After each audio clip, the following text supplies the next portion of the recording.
ভারতের এক সাহসী নারী সেনা দীর্ঘ দায়িত্ব পালন শেষে বাড়ি ফিরছিলেন। সমুদ্রপথে এক জাহাজে তিনি যাত্রা করছিলেন। জাহাজে থাকা সবাই সমুদ্রের ঠান্ডা হাওয়া উপভোগ করছিল। হঠাৎ এক অচেনা মানুষ একটি ব্যাগ জাহাজের ডেকে ছুঁড়ে ফেলে দিয়ে নিজে সমুদ্রে লাফিয়ে পড়ে। কিছুক্ষণের মধ্যে সেই ব্যাগ থেকে টিকটিক শব্দ শোনা যেতে লাগল। যাত্রীরা ভয় পেয়ে চারদিকে দৌড়াতে শুরু করল। এই সময় সাহসী সেই নারী সেনা দ্বিধা না করে ব্যাগটির দিকে এগিয়ে গেলেন। তিনি ব্যাগ খুলে দেখলেন এটি একটি টাইম বোম। মুহূর্তের মধ্যে তিনি সিদ্ধান্ত নিলেন এবং আল্লাহর নাম নিয়ে বললেন, বিসমিল্লাহির রহমানির রাহিম, আল্লাহ তুমি আমার সহায় হও। তিনি শক্ত হাতে ব্যাগটি তুলে নিয়ে জাহাজ থেকে অনেক দূরে সমুদ্রে নিক্ষেপ করলেন। কয়েক সেকেন্ড পর একটি প্রচণ্ড বিস্ফোরণ হল।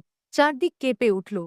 কিন্তু আলহামদুলিল্লাহ, সব যাত্রী নিরাপদ ছিলেন। যাত্রীরা অবাক হয়ে তাঁর দিকে তাকিয়ে রইল। তারপর সবাই হাততালি দিয়ে তাঁর সাহস ও ত্যাগের প্রশংসা করল। নারী সেনা মাথা নত করে বললেন, এটা আমার শক্তি নয়, বরং আল্লাহর রহমত, যিনি আমাকে সাহস ও সুযোগ দিয়েছেন মানুষকে বাঁচানোর। সেদিন সবাই বুঝেছিল, সত্যিকারের সাহস শুধু শক্তি থেকে আসে না, বরং ঈমান ও আল্লাহর উপর ভরসা থেকেই আসে। তারপরে মেয়েটি কাঁদতে লাগল। এখনও লাইক সাবস্ক্রাইব করুনি।